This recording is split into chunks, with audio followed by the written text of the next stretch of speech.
welcome back. If you're new here, my name is Lewis, and today's video is going to be sponsored by LasFit. They're pretty cool enough to sponsor this video and provide me with these all-weather mats for those of you that wanted a different option. So I'm going to show you how these fit on the car. They're pretty good quality, and they don't weigh a million pounds like some of these other all-weather floor mats do, and they're cheaper than the Honda OEM all-weather floor mats.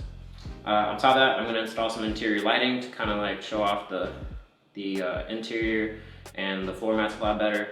So I'm going to do a full in-depth install on floor mats and interior lighting. If you like what you see, please consider subscribing, hit the like button, and everything that I use in this video is going to be linked down in the description box below. So let's go ahead and get started. Okay, so the installation of the floor mats are pretty self-explanatory. They actually use the factory latches, so they won't slide anywhere or go anywhere. And same thing goes for the passenger side, but the passenger side doesn't have latches. I know it's a little difficult to see over here, but yeah. So as you can see, the whole back seat is just one entire piece. You have the driver's side back seat, and it connects right there on that tunnel, and then you have the passenger side back seat, and it's all one piece. Fits super nice, snug. I'm pretty impressed as to how well it fits. Now, for those of you that have USBs in the back of you're gonna have to trim it down a little bit. I don't have that problem because I don't have USBs back here, but LasFit did advise me that if you do have USBs back there might be some trimming involved with you. But for the most part, these go on great. Highly recommend them. Look awesome, and they look even better with the interior lighting on. Okay, so for this next part, I'm gonna go ahead and take the center console apart so I can route the wires that I want, how I want them to be. Now, you might not want to go this far. It's completely up to you. That's just the route that I'm gonna go with, and either way, if you're still curious on what the center console looks like taken apart, then keep watching. But I do encourage you guys to do it this way. It's just a lot cleaner, and yeah, it just looks better, and it's just gonna avoid headache in the future with your wires slipping out of the crevices of the center console. This will be a lot cleaner. And yeah, so if you don't want to go this far, then you don't have to, but if you want to see what I'm doing, stay tuned, keep watching, and I'll show you how it's done. Okay, first thing you want to do is take off your shift knob. You can do that. This is the Acuity insulated Poco shift knob. If you don't enjoy having your hand burnt in the summer or freeze in the winter, I definitely recommend getting one. Next, we want to take the center console apart.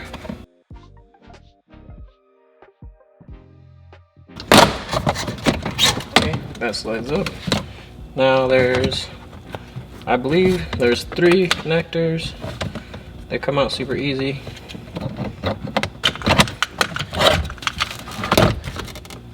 And I believe, nope, I was wrong. There's only 2 connectors.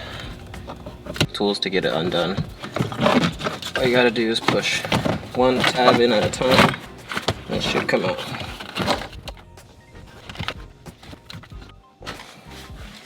Or you can just slide the tape off like I did. So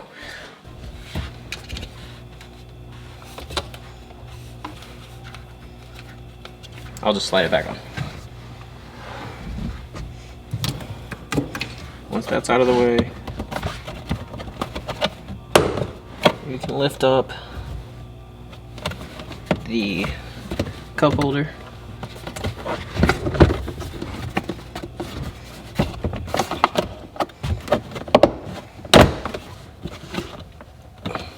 Well, you can lift this part up first. And then from there we can take the cup holder off. There we go. Cup holder comes out. Alright. You can slide this out.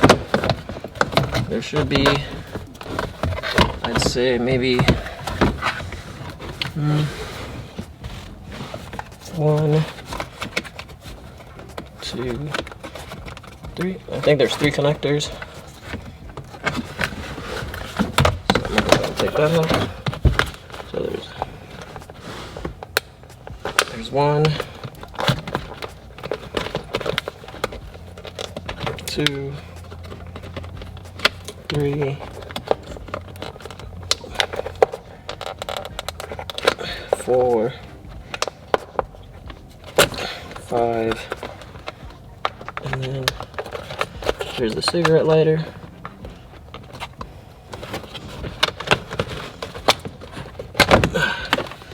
So I believe there's a total of 6.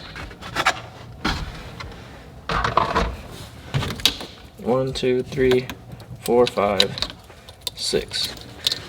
Don't worry about getting them mixed up. It'll be pretty hard for you to get them mixed up. They only go in one way. Okay, so underneath this little pad comes out, and there's 2 screws.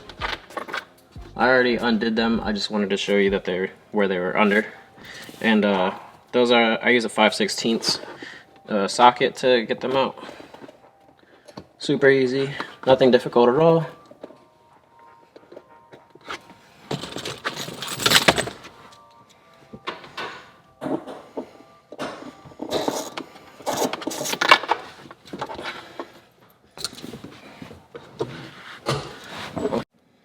Okay, so now that we got a majority of it out, there are 2 screws, 5/16 right there.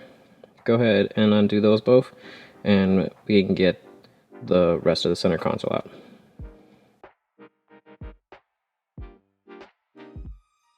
Okay, so I already got those 2 out. Next, we're gonna go right here, and there's 2 more.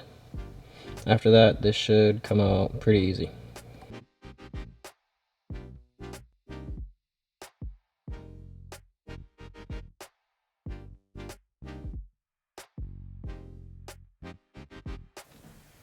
Center console. Pop that up. All right.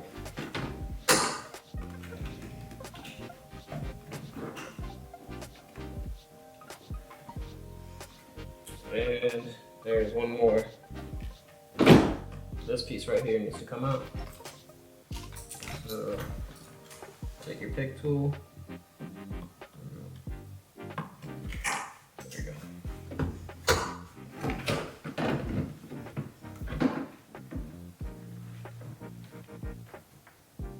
And this is a connector, so we gotta undo it. Yeah, just like that.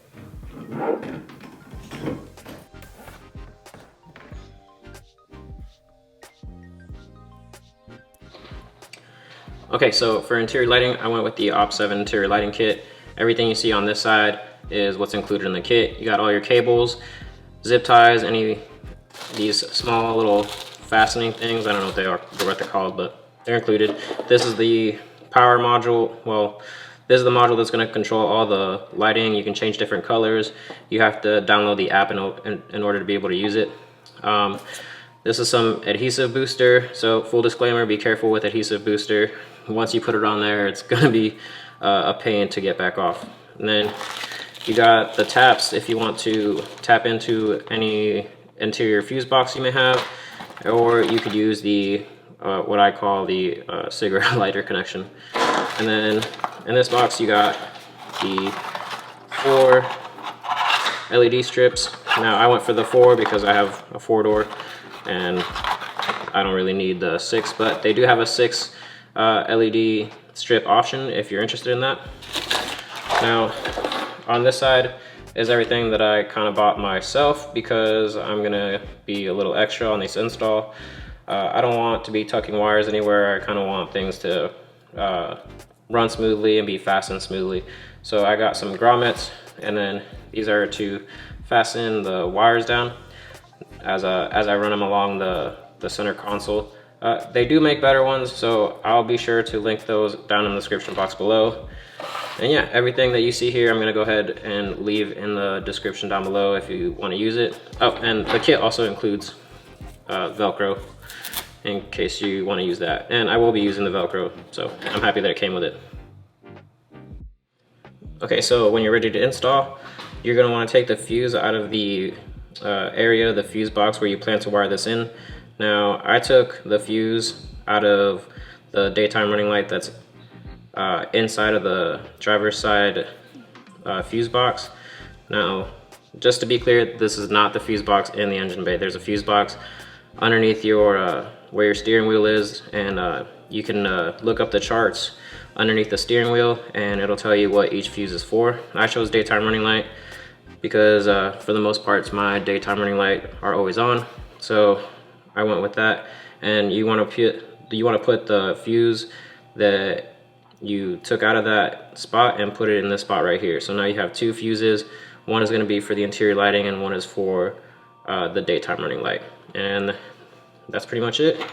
You're going to want to take this ground cable and we'll find a ground. This is the positive, obviously, and we're going to crimp these two together. And once we do that, we can find a ground and take this part, plug it in, and then you should have power. Okay, so this is the underside of the center console. I'm going to go ahead and take the Velcro that they provided, and I'm going to put it on this side. I'm going to go ahead and put it on this side. I'm going to let the module sit right here.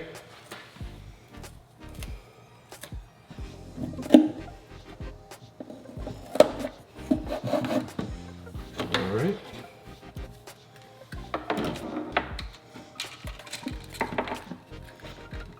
So I'm going to sit right back.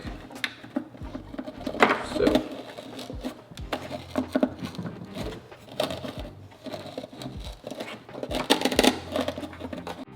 next I'm going to go ahead and drill the holes where I want the wires to go through.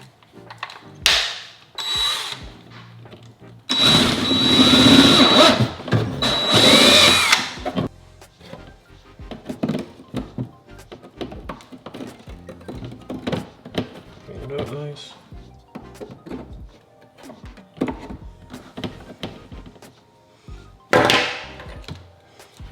Next we can get the connected through.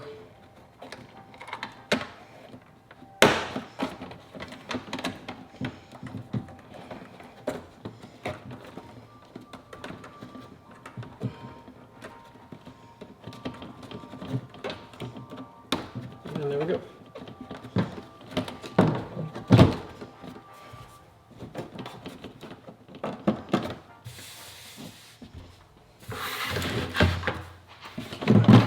Okay, and then once you drill your hole, that's what it's gonna look like.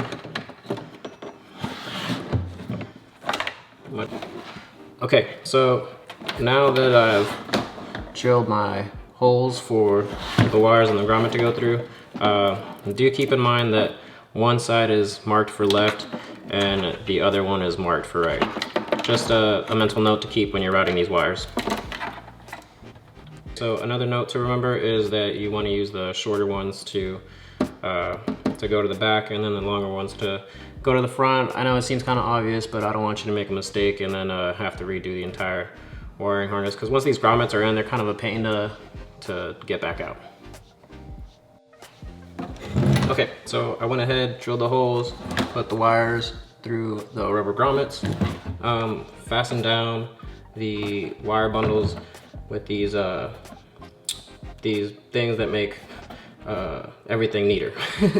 So I put two right there, and then two right there, and then I'm gonna put the rest when the center console is inside the car so I can see how everything looks.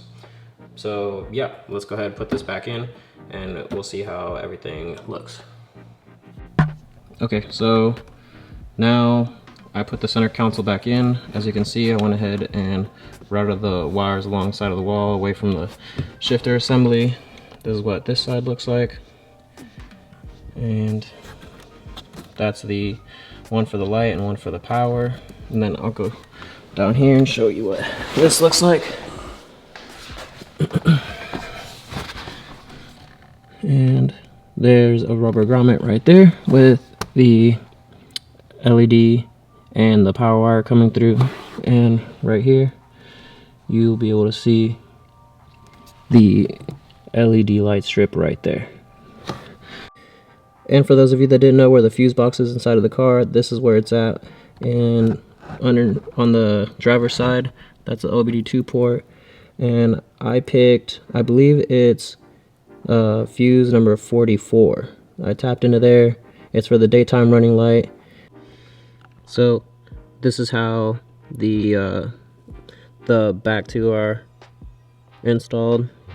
As you can see, they're just zip tied, and then I have the wire coming in underneath the railing.